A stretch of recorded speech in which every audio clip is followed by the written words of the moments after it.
समय सार परमागम कलश 126 वत्संबराधिकार।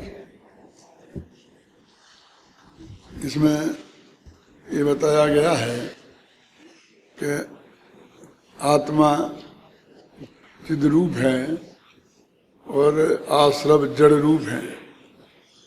इन दोनों के बीच दारुणेन व निर्दयता से भेद विज्ञान करके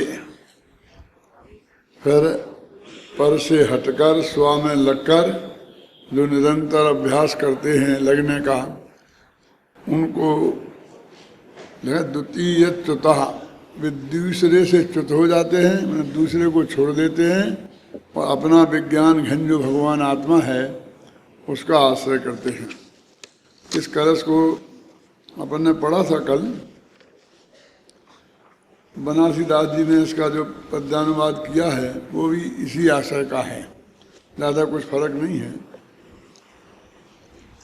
उसे भी पढ़ लेते हैं।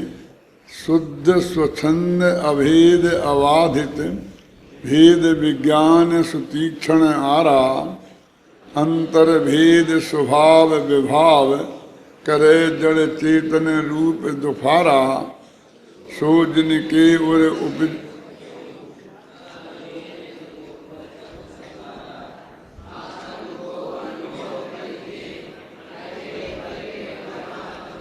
इसी बात है। सुतीक्ष्ण आरा के द्वारा जिसने स्व और पर के बीच भेद विज्ञान किया है वह उसको पर संग और पर का सहारा रुचता नहीं है। रुचता नहीं माने अच्छा नहीं लगता है, इतना ही नहीं है। अच्छा नहीं लगना और बुरा नहीं लगना ये तो राग द्वेष का काम है, और रुचना है वो श्रद्धा के अर्थ में है। माने उसकी श्रद्धा में पर का साथ लेने का श्रद्धा बिल्कुल ही नहीं रहती है।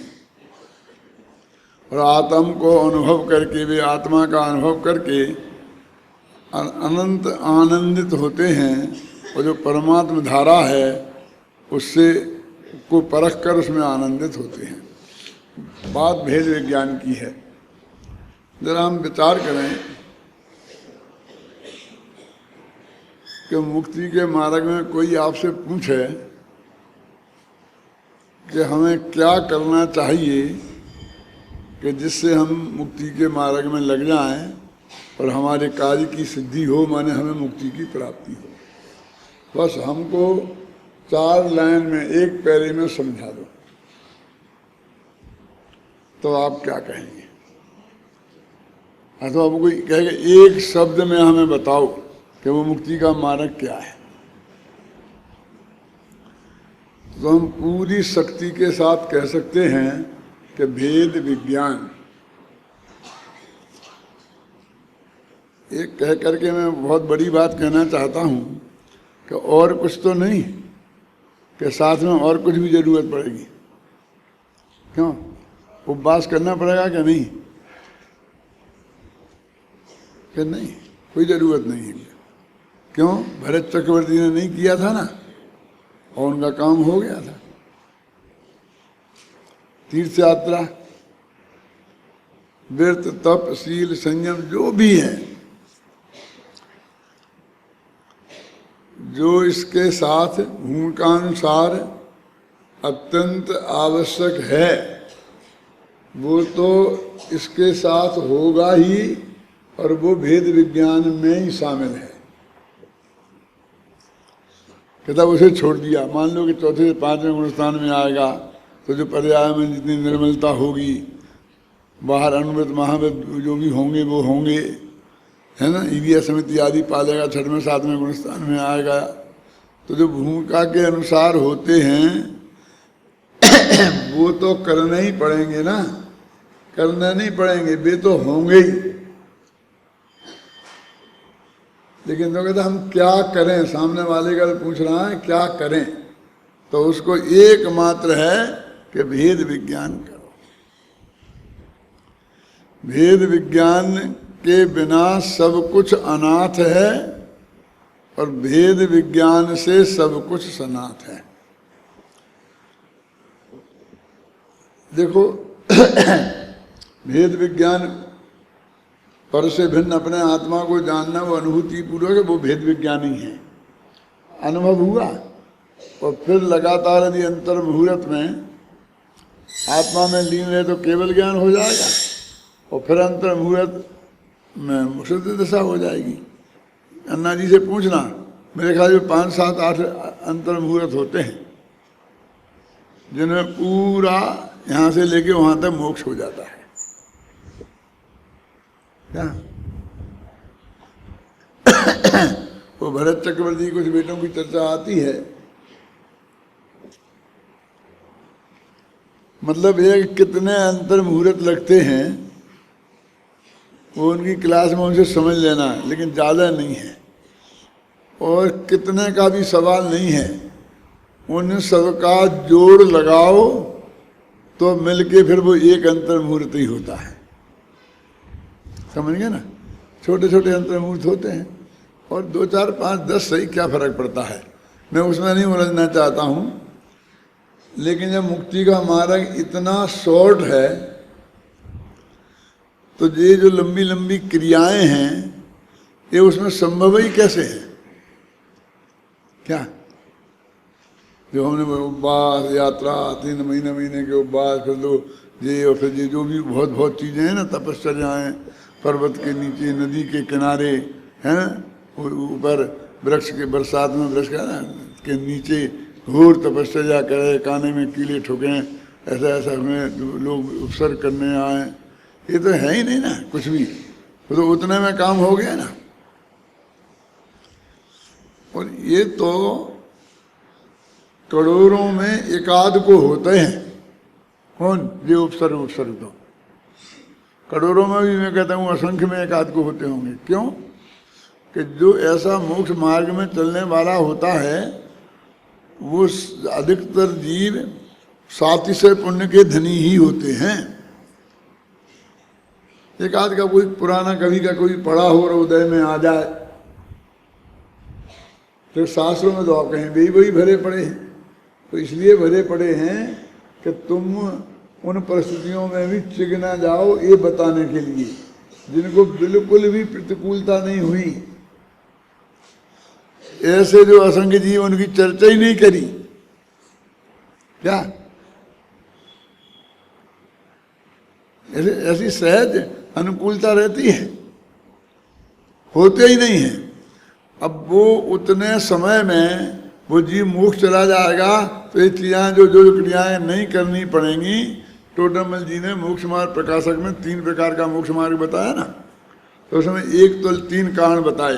एक तो ये बताया कि जिनके बिना मोक्ष होए ही नहीं, पर जिनके होने पर भी मोक्ष होवे और नहीं भी होवे।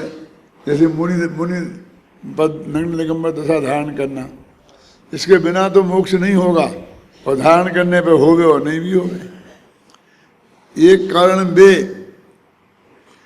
कि जिनके नहीं होने पर भी हो जाए और होने पर भी नहीं होवे। ये मृत्युबा शादी लिए हो और ना हो और नहीं हो तो भी हो जाए, ये उससे भी गए भी थे। और तीसरे बे कि जिनके होने पर नियम से हो और जिसके नहीं होने पर नियम से नहीं हो, वो सम्मत दर्शन ज्ञान चारित्र हैं। और वे भेद विज्ञान में तीनों आ जाते हैं। माने पर से भिन्न अपना आत्मा को जानना सम्यक ज्ञान हो गया, और पर से भिन्न अपने आत्मा को मानना सम्यक दर्शन हो गया, और पर से भिन्न अपने आत्मा में लीन हो जाना तो ध्यान हो गया। वही भेद विज्ञान हो, तो तीनों आ गई उसमें समझ। तो असली कारण तो वही रहा ना।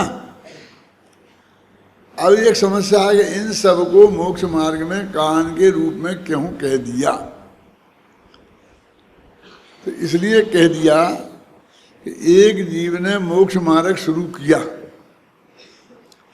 और वहां से लेकर के जब तक वो मोक्ष नहीं गया, उसमें 10-5 जितने भी भव भी लग सकते हैं,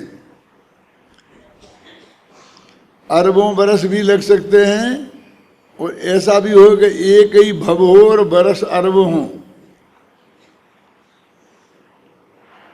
और बरस एक हो और भव अनेक हो। क्या समझिए ना, क्योंकि ये संसार में भव बदल सकता है। और जो सागरों की आयु है ना, मनुष्य में भी एक कोड़ा कोड़ी सागर की एक कितना की है, एक कोड़ा कोड़ी क्या है वो पूर्व, एक कोड़ी जो पूर्व है ना, उतना तो हो ही जाए तो वो भी अरबों बरस है।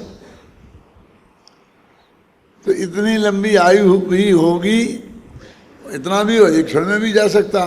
तो इतनी लंबी आयु होगी तो जब से शुरू किया तब से, और वो आयु इतनी लंबी भोगेगा तो उसके बीच में जहाँ जहाँ जितने काल रहेगा, तो फिर यदि आत्मा अंतर में, आत्मा में चला जाता अंतर्मुहूर्त को, तो केवल ज्ञान हो जाता, मोक्ष चले जाते।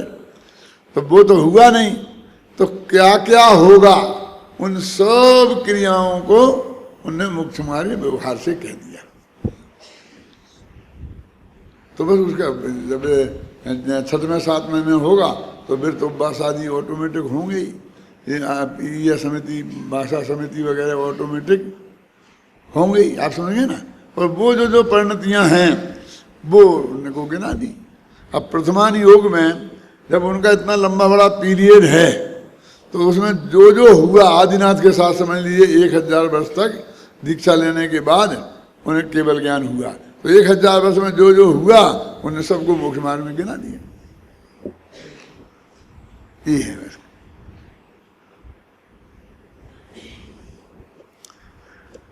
जैसे हम कहते हैं कि एक परीक्षा चलती है, तो परीक्षा के टाइम पर विद्यार्थी रात को जगते हैं तो पढ़ने के लिए, और सोते हैं तो वो भी पढ़ने के लिए। कहते हैं ना, क्यों कि सोए नहीं तो फिर वो नींद आती रहे तो पढ़ ही नहीं सकते। कम खाते हैं तो पढ़ने के लिए, समझे ना, और बिल्कुल ही खाना नहीं छोड़ते हैं तो भी पढ़ने के लिए। जैसे उसकी हर क्रिया को, खाने को, पीने को भी, सोने को भी पढ़ाई का कारण बता दिया जाता है, ऐसे ही उन जीवों की हर क्रिया को वो मोक्ष मार्ग कह दिया जाता है। इतनी सी बात है, क्योंकि मोक्ष मार्गी है तो मोक्ष मार्गी जो करेगा वो सब मोक्ष मार्ग। वास्तव में वो कारण है ही नहीं, तो फिर उनके करने का उपदेश दिया, जो कारण नहीं उन्हें करने का उपदेश दिया जाएगा। वे तो होते हैं, करने जैसी चीज ही नहीं है। करने लायक तो एकमात्र भेद विज्ञान है, ये इसका अभिनंदन है असली। अब सुनो कि वो भेद विज्ञान देह से, राग से जो भी किया, अब करना तो जब तक वो भेद विज्ञान निर्णय रूप नहीं हुआ, सम्यक निर्णय रूप कि ये मैं हूं ये नहीं हूं ऐसा, तब तक तो वो प्रयत्न किया जाएगा कौन कि हम समझें, उस बात को समझने के रूप किया जाएगा। अब वो बिल्कुल पक्का निर्णय हो गया और समझ में बात आ गई, तो उस भावना को दोहराते रहना पड़ेगा, क्योंकि वो फीकी ना पड़ जाए।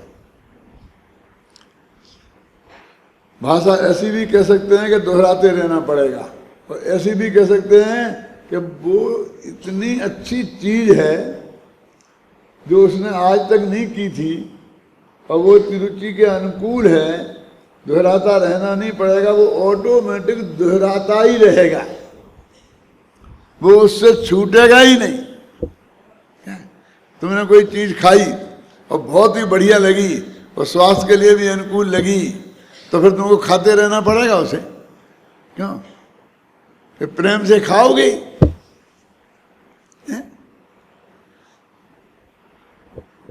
ये जो पढ़ेगा वाली भाषा तो जैन दर्शन की है ही नहीं। तो भेद विज्ञान, वो भी भेद विज्ञान है कौन कि जब भेद हमने जानने का संकल्प करके उसके लिए प्रयत्न किया, तो वास्तव में वो दशा में तो भेद विज्ञान हुआ ही नहीं। अभी हम कोशिश कर रहे हैं ना, असली भेद विज्ञान वहां कहाँ है? और जब वो हमें पर से भिन्न आत्मा ख्याल में आ गया, अनुभूति में आ गया, तब वास्तव में भेद विज्ञान उदित हुआ। अब वो कब तक? तो बनारसीदास लिखते हैं, भेद ज्ञान कबलों भलो कि जबलों मुक्ति न होए, मोक्ष न हो जाए तब तक। मोक्ष माने चार घातिया कर्मों से मुक्त ना हो जाए। माने जब तक भेद विज्ञान की भावना कब तक भाना, भावेद भेद विज्ञानम इदम अविच्छिन्न धारया, इस छंद आएगा ना आगे, भावेद भेद विज्ञानम इदम अविच्छिन्न धारया, इसमें ही कलश आएगा, घबराओ नहीं, जल्दी से जल्दी आएगा।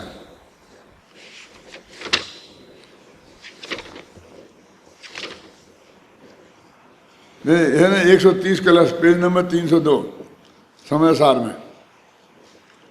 भावेद भेद विज्ञानम इदम अविच्छिन्न धारया तावत यावत पराश्च्युत्या ज्ञानम ज्ञाने प्रतिष्ठते।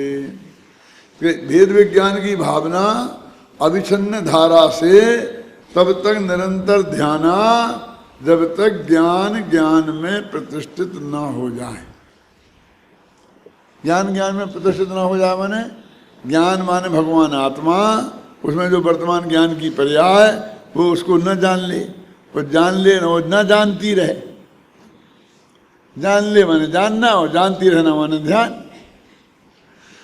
और अकेली वही बात नहीं है कि जब हम ऐसे आंखें बंद करके ध्यान करेंगे तब, जब आप खाना खा रहे चल रहे फिर रहे तब भी वास्तव में वो भेद विज्ञान की धारा निरंतर अंदर में बहती ही रहती है। जहाँ दिखे वहाँ तो बहती ही रहती है, जहाँ ना दिखे वहाँ भी बहती रहती है। देखो एक बहुत बड़ा जलाशय है और वहाँ से पानी, जब यहाँ है ना एक बांध है, जयपुर पानी आता है 100 किलोमीटर 200 किलोमीटर दूर पे, और वहाँ पर जो बड़े बड़े वो पड़े हुए हैं ना जिनमें पानी आता है पाइप, तो उन पाइपों में तो पानी अंदर भरा ही पड़ा है और निरंतर बह रहा है। बाहर से कुछ नहीं दिखता, रूखा रूखा सूखा सूखा दिखता है, पर अंदर बह रहा है ना। लेकिन कहीं से उसमें एक छेद हो जाए तो कैसा फव्वारा जैसा निकलता है, तो हमें मालूम पड़ता है। और वो छेद नहीं हो तो हमें मालूम ही नहीं पड़ता कि यहाँ पानी वानी है कि नहीं है। ऐसे ही ज्ञानी धर्मात्माओं के 24 घंटे अंदर भेद विज्ञान की धारा ऐसी बहती रहती है। जब वो विकल्पों में फूटती है, वाणी में फूटती है, मन के विकल्पों में फूटती है, तो हमें ऐसा लगता है कि अब हुआ भेद विज्ञान।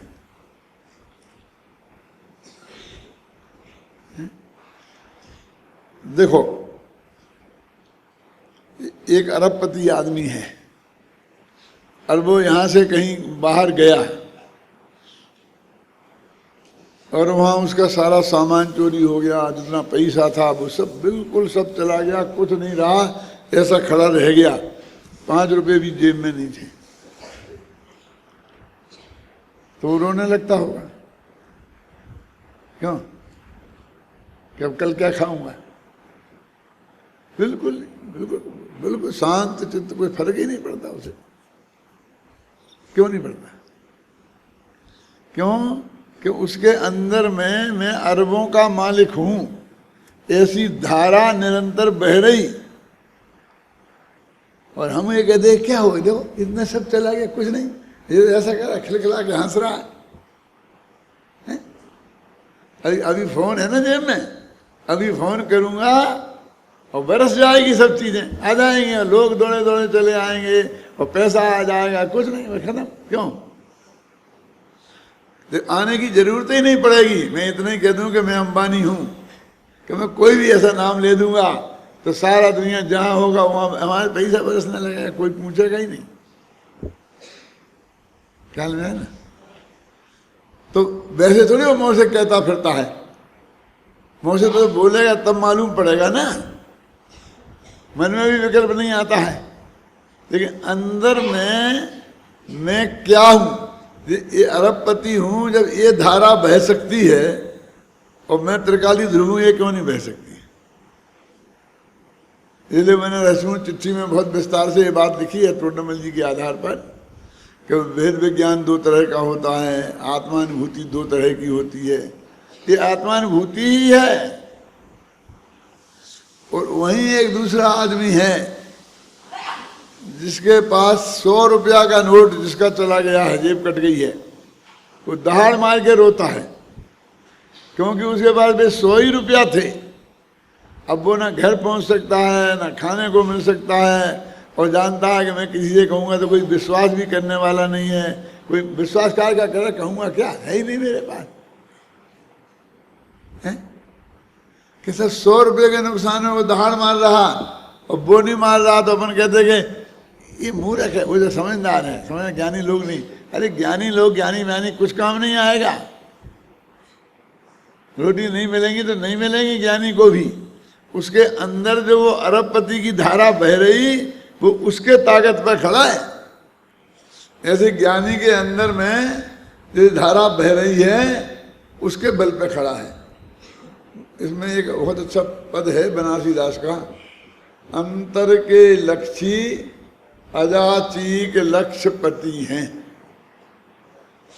अब बनारस दास के जमाने में आज से 400 वर्ष पहले लखपति होना बहुत बड़ी बात थी, आप सोच नहीं सकते हैं। जब 1 रुपया के 10 बोरी गेहूं आते थे,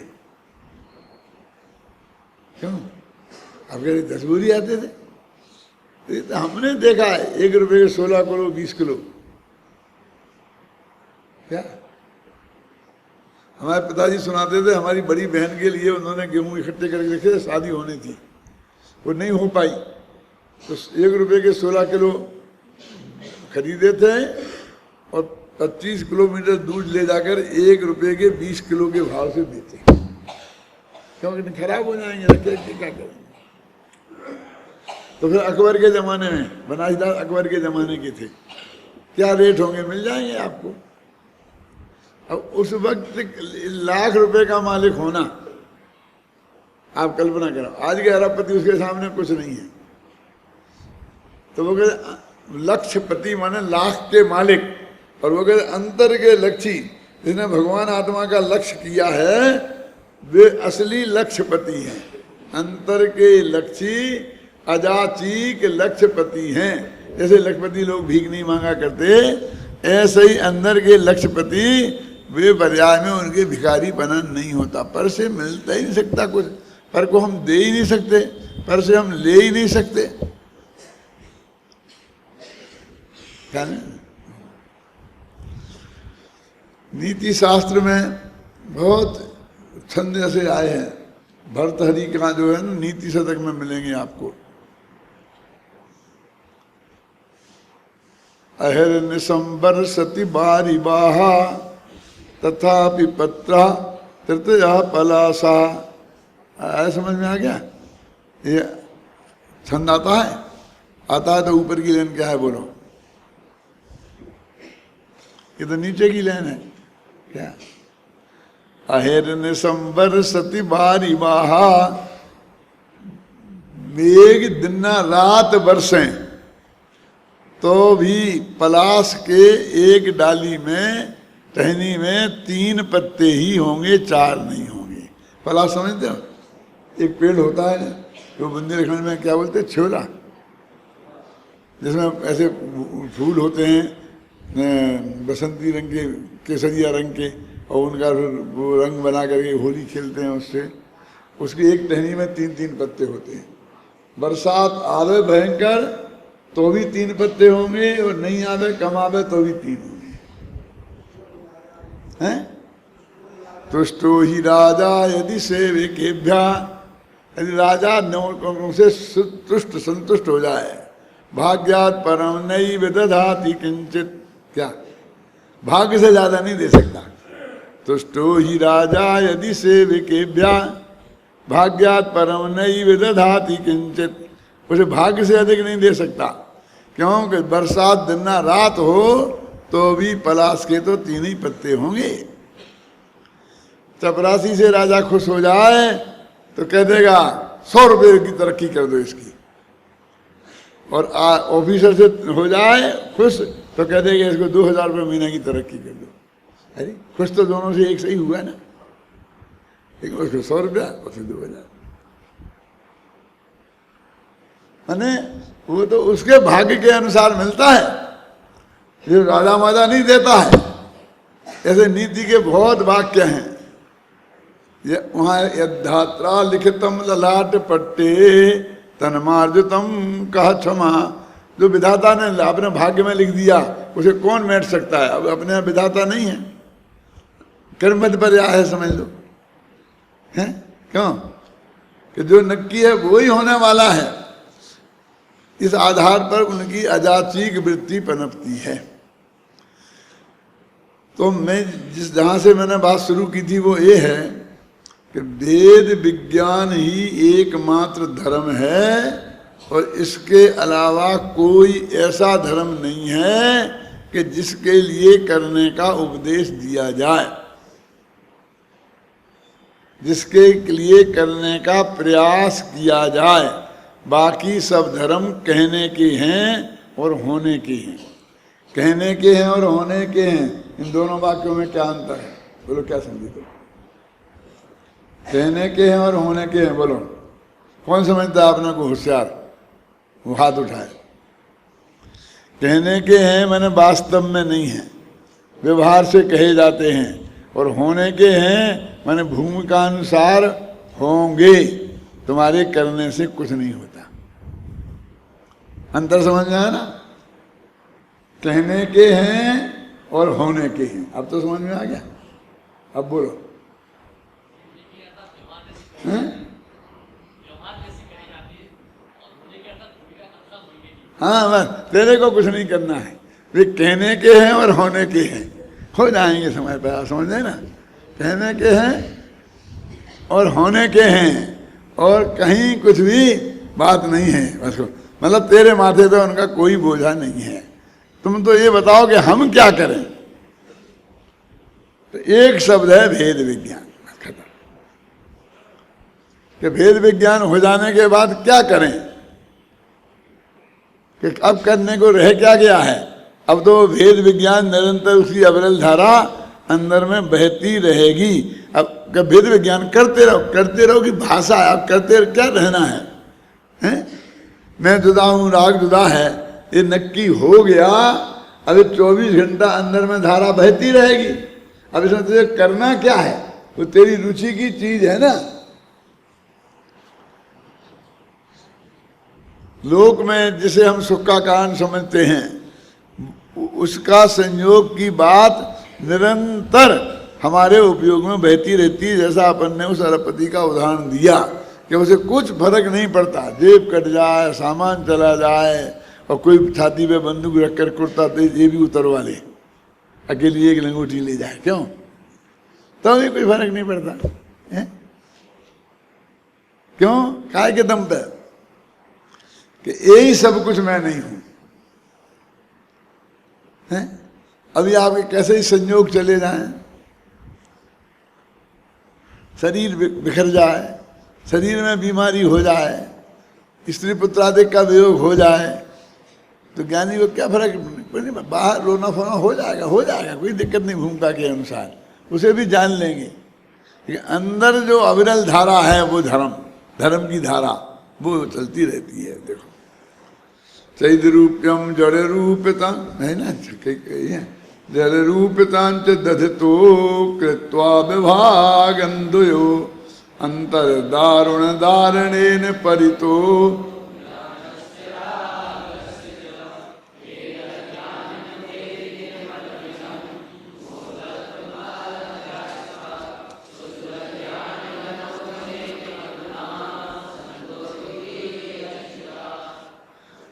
अब एक कहा कि वेद विज्ञान से शुद्धात्मा की उपलब्धि हो जाएगी, ठीक है? तो वेद विज्ञान से शुद्धात्मा तेरे को प्राप्त हो जाएगा। अब तेरे को शुद्धात्मा प्राप्त हो गया, अब और क्या चाहिए कि थोड़ा सा और 1000-2000 रुपया भी मिल जाए साथ में तो ठीक रहेगा ना। कि बस तो समझ लेना तेरे को वेद शुद्धात्मा प्राप्त नहीं हुआ। वो अपना है ना, वो मेले में लड़की जाती, माँ बेटा जाते हैं, खो जाते हैं, क्यों? अब बेटे को माँ और माँ को बेटा मिल गया, अब और क्या चाहिए, क्यों? यदि और चाहे बाकी रह जाए तो माँ बेटे आपस में मिले ही नहीं, हैं? कि फिर मिले तो ऐसे जीव को तो बहुत साथ से पुण्य बनता है कि बन जाए, ना बने तो ना बने, उदय में आ जाए तो आ जाए, संयोग मिल जाए तो मिल जाए, ना मिले तो ना मिले, पाप का उदय आ जाए, पुराना हो तो आ जाए, क्या है, क्या फर्क पड़ता है?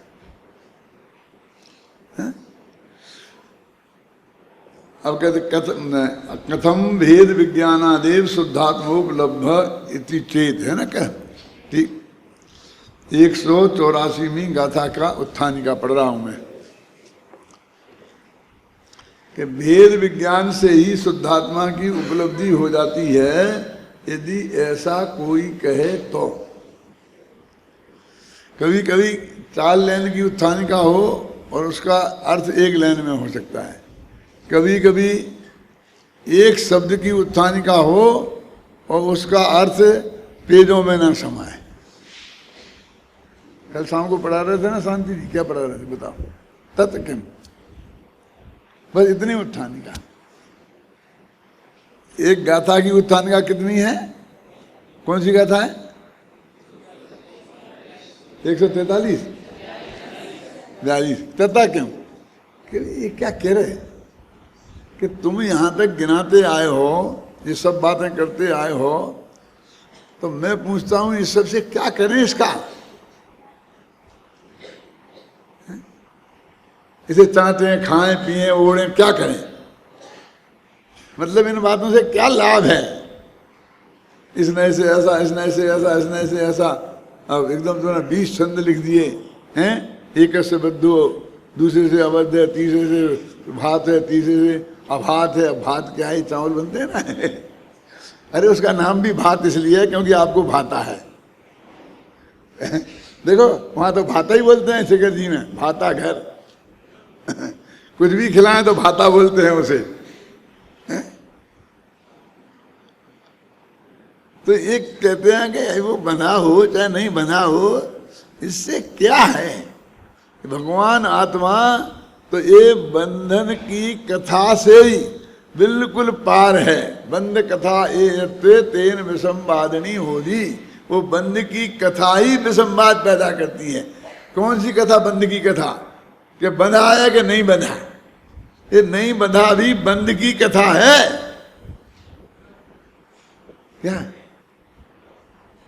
क्या हमको भी इनसे क्या मतलब है? मैं तो, मेरी दृष्टि में तो वो त्रिकाली स्वरूप भगवान आत्मा आ गया, उसे तुम बंधा मानो, बिना बंधा मानो, कहो जो कुछ भी हो, बस मैं तो अपने में परिपूर्ण है। तथा क्यों, छोड़ो, खत्म, बहुत होगी बातें, बस खत्म।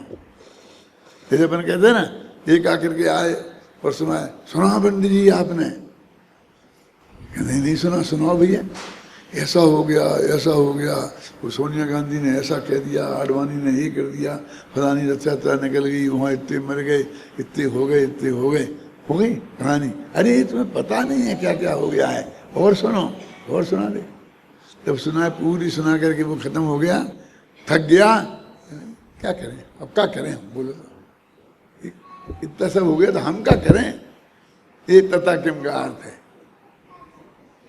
ये तो जगत है, जगत में होगा, इससे हमें क्या लेना देना है?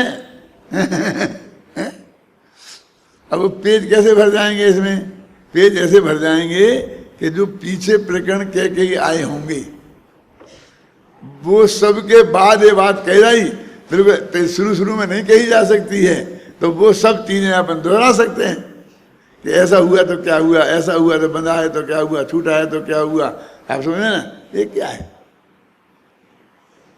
अवध स्पष्ट है तो क्या हुआ, और नहीं बना है कर्मों से तो क्या हुआ?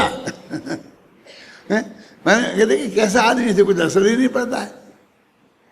वो बर्णी जी का आता है ना कि बर्णी जी परीक्षा दे रहे थे, वहां पर एक उनका पोस्ट कार्ड आया और जो परीक्षा का निरीक्षक था ना, उसने उसी वक्त जाकर उन्हें दे दिया, उसका खूंट फटा था। अब नहीं जानते, खूंट फटी चिट्ठी होती है मैंने किसी के मौत का समाचार होता है, उसने ध्यान नहीं दिया, दे दी। उनने इतना पढ़ा तो लिखा था तुम्हारी पत्नी का स्वर्गवास हो गया, रख दिया, परीक्षा का उत्तर लिखने लग गए। अब जब बाद में उसकी न्याय गई निरीक्षक की कि एक कारण में खूंट फटा है, किसी के मरने की समाचार आए हैं, इसने पढ़ लिया है और फिर भी जो नॉर्मल तरीके से पेपर लिख रहा है, तो कोई गजब कुछ बात है। तो जब वो परीक्षा खत्म हो गई तो ने क्यों, क्या है, कौन मर गया है? क्यों, मेरी पत्नी का स्वर्गवास हो गया है। क्या पत्नी का स्वर्गवास हो गया? क्या? हाँ, वो तुम पेपर लिखते रहे, आप बताओ क्या करता? तथा क्यों, क्या अर्थ कर रहा हूं? अरे पत्नी मर गई तो क्या करूं, मर गई। अच्छा, जरूर तुम्हारा झगड़ा रहता होगा। फिर हमारा तो जिंदगी में कभी झगड़ा हुआ ही नहीं है? तो तुम्हारा रंच मात्र भी दुख नहीं हुआ? क्या हो गया, वो हो गया, क्या क्या करें? यदि वो जिंदा रहती तो बहुत अच्छा होता।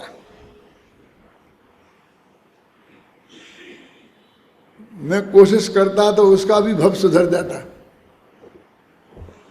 और मर गई तो उससे भी ज्यादा अच्छा हुआ। क्यों?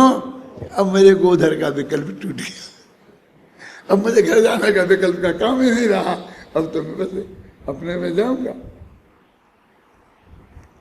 अरे तथा क्रम का अर्थ समझ में आया कि नहीं आया?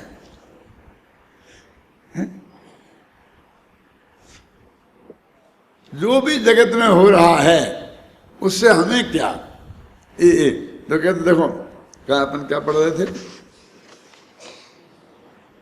कौन सा 184 में क्या था? जह कनक मग्न तबियम प्रिय कणक भावम तम पर चैली।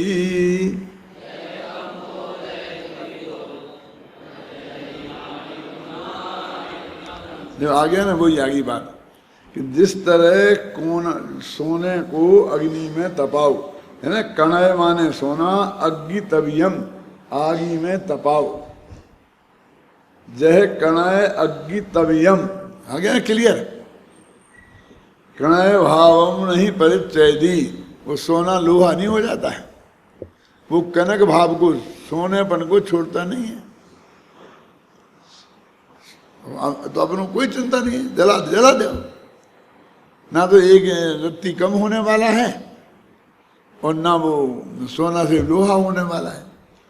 जैसे अग्नि में तपाया हुआ सोना कनक भाव को नहीं छोड़ता है, सोनेपन को नहीं छोड़ता है, वैसे ही कम्मोदय तबियो, कर्म के उदय से तपा हुआ आत्मा, ज्ञानी तू नान तुम न जहदी, वो ज्ञान पने को नहीं छोड़ता है, उसका ज्ञान पना कायम रहता है। रानी माने तुम अनादिकाल आत्मा लगाओ तो आत्मा का आत्मापन नहीं छोड़ता, और सम्यक ज्ञानी लगाओ तो सम्यक ज्ञान पना नहीं छोड़ता। क्या वो कहते हैं कि अग्नि में तपाने से, सोने से तुम डर क्यों रहे हो? कर्म का उदय आ जाएगा तो इसमें घबराने की क्या बात है कि मेरे पाप कर्म का उदय नहीं आ जाए, न मालूम कौन हो गया पाप कर्म का उदय आया था, न मालूम मैंने क्यों नहीं कहा। अब बेचारी सीता तो रो रही थी जंगल में, हे भगवान, मैं तो ऐसी में कोई ऐसा पाप किया नहीं है, मैं तो किसी को लांछन लगाया नहीं है, मेरी पाप कर्म का उदय कहाँ से आ गया? क्यों?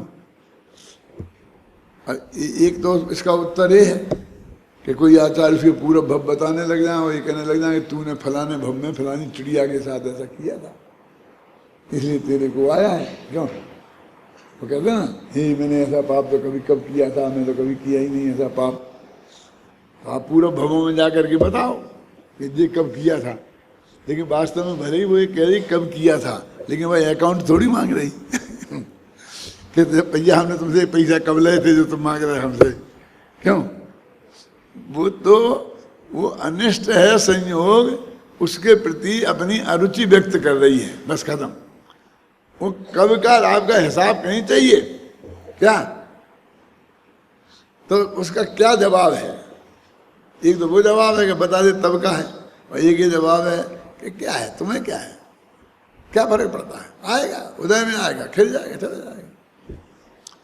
ये दुनिया बक रही ना, गांव गांव में निंदा हो रही है हमारी, और हमें कुशीलवती माना जा रहा है। तुम्हारा क्या फर्क पड़ता, मान लो, उसकी मान्यता झूठी हुई ना। सुनना, मैं तो नहीं हूं ना कुशीलवती, फिर मुझे क्या करना। लेकिन निंदा हो रही ना कि हों दो, वो तो आशीष कीर्ति कर्म का उदय काम है। और यशस कीर्ति आएगी तो 1 मिनट में उसी से प्रशंसा होने लग जाएगी। निंदा और प्रशंसा से तेरे शील का कोई संबंध नहीं है। क्या? इसलिए तो तेरा शील नहीं गया ना, चिंता तो शील की है। यदि तेरा शील चला जाए तो तू फिक्र कर।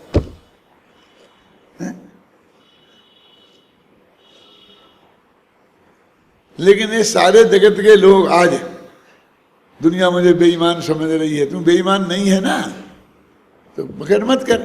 लेकिन किसी को भी बेईमान होने में तकलीफ नहीं है, दुनिया बेईमान समझे इसमें तकलीफ है। उसको दुनिया की समझ ठीक करनी है, अपने को स्वयं को ठीक नहीं करना है। ऐसे कर्मों की अग्नि से तपा हुआ आत्मा आत्मा पने को नहीं छोड़ता, तो आत्मा आत्मा पने को नहीं छोड़ता तो ज्ञानी ज्ञानी पने को क्यों छोड़े। बहुत उदाहरण आते हैं ना कि एक साधु महाराज थे, तो वो एक बिच्छू बिल्कुल गर्म रेत में तप रहा था, तो थोड़ी देर में जल जाएगा वो। तो उन्हें दया आई तो बिच्छू को उठाकर उन्होंने कहा छाया में इसे कर दूं। तो जब वो उठाएं तो बिच्छू उसे काट काटे तो वो हाथ से छूट जाए, फिर वहीं गिर जाए। फिर बार बार कोशिश कर रहे थे, किसी ने कहा महात्मा जी ये मत करो, वो नहीं जाएगा, उसे वहीं जलना है, वो तुम्हें देखो काटता है। उसका ऐसे ही नेचर है, वो हेल्प करने वाले को भी काटेगा। अब वो कह जाने तुम हमारी हेल्प कर रहे कि तो मारने ले जा रहे, भट्टी में डालने ले जा रहे, वो क्या उसे क्या बेचारे को पता है। क्यों? वो तो अग्नि से उससे भी बचने की कोशिश कर रहा है और इससे भी बचने की कोशिश कर रहा है, लेकिन हम उसे दुष्ट मान रहा है, वहाँ दुष्ट है, तो जो बचा रहा है उसी को काट रहा है। तो उसने कहा कि बिच्छू अपने स्वभाव को नहीं छोड़ेगा कि नहीं छोड़ेगा, नहीं छोड़ेगा कि नहीं छोड़ेगा। तो मैं बिच्छू से भी गया बीता हूँ कि अपने स्वभाव को छोड़ दूँ, मैं तो उस पर दया करूँगा। यही बात है कि ये बस अग्नि तवियम सवर्णम सुवर्णत्वम न त्यजति, अग्नि से तपा हुआ सोना सोनेपन को नहीं छोड़ता। ऐसे ही ज्ञानी कर्मोदय से भी ज्ञानीपन को नहीं छोड़ते, है ना। एवं जान दृढ़ानी अन्नानि मुणदिराग में वादम,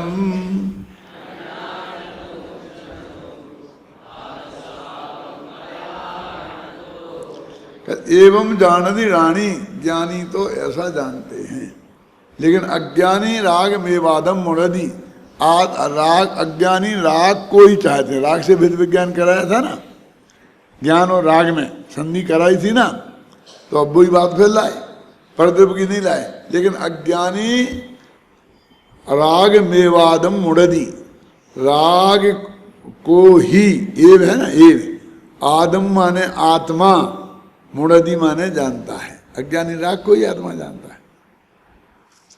है ना। अन्नान तवोच्छन्नो, वो अज्ञान रूपी अज्ञान अंधकार से आच्छन्न है ना। आद स्वभावम अयानंतो, वो आत्मा के स्वभाव को नहीं जानता है। माने ज्ञानी तो ज्ञान भाव नहीं छोड़ता और अज्ञानी अज्ञान भाव नहीं छोड़ता। तो असली बात तो आत्मा को जानने की रही। देखो, ज्यों अग्नि से संताप्त सोना,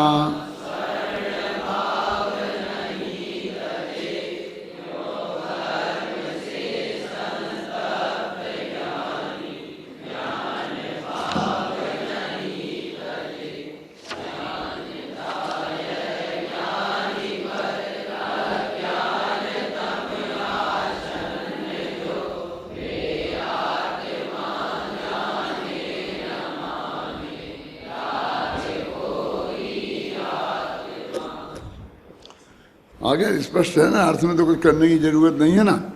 अब आत्मख्याति में इन गाथाओं के भाव को इस प्रकार स्पष्ट किया गया है। तो जिससे उपर्युक्त भेद विज्ञान है वह उस भेद विज्ञान के सद्भाव से ज्ञानी होता हुआ, कौन सा ज्ञानी ले रहा है? जिसको वो भेद विज्ञान है, इस प्रकार जानता है कि जिस प्रकार प्रचंड अग्नि से तप्त होता हुआ सुवर्णत्व को नहीं छोड़ता, उसी प्रकार प्रचंड कर्मोदय से घिरा हुआ होने पर भी ज्ञानी ज्ञानत्व को नहीं छोड़ता, क्योंकि हजारों कारणों से एकत्रित होने पर भी स्वभाव को छोड़ना अशक्य है। स्वभाव को छोड़ देने पर स्वभाव मात्र वस्तु का ही उच्छेद हो जाएगा। वो स्वभाव ज्ञानी का स्वभाव है। देखो प्रथमान योग की जितनी कहानी किस्से है ना, इन सब पर मेरे को ऐसा विकल्प आता है कि इनको बिल्कुल नए सिरे से लिखा जा सकता है। जैसे कि मैना सुंदरी और श्रीपाल का नाटक है ना, क्या बोलते उसे, अब उसका नाम भाग्य नाम से एक व्यक्ति ने लिखा था। उसका नाटक क्या नाम से लिखा? भाग्य नाम से। वो व्यक्ति जो थे मेरे जन्म होने के पहले ही मर गए थे, इसलिए मैं उनसे मिला नहीं हूँ, लेकिन अच्छे लेखक थे, कविताएं बहुत लिखी। क्या नाम बता रहे? राम से एदमातपुर के थे वो, हैं? खैर कोई होगा, नाम से क्या लेना था। अब उसमें क्या लिखा है कि मैना सुंदरी बार बार कहती है कि भाई मेरे भाग्य में जो लिखा होगा, मेरे भाग्य में जो लिखा होगा। अब जैसे भाग्य किसी ने लिखा है और वो बस है, बस अब इसलिए भाग्य में अपने बाप पे भाग्य की दुहाई देती है। अब वो सचमुच वो व्यक्ति भाग्य शब्द का अर्थ भी नहीं समझता। आप लोग कितना समझते मैं नहीं जानता।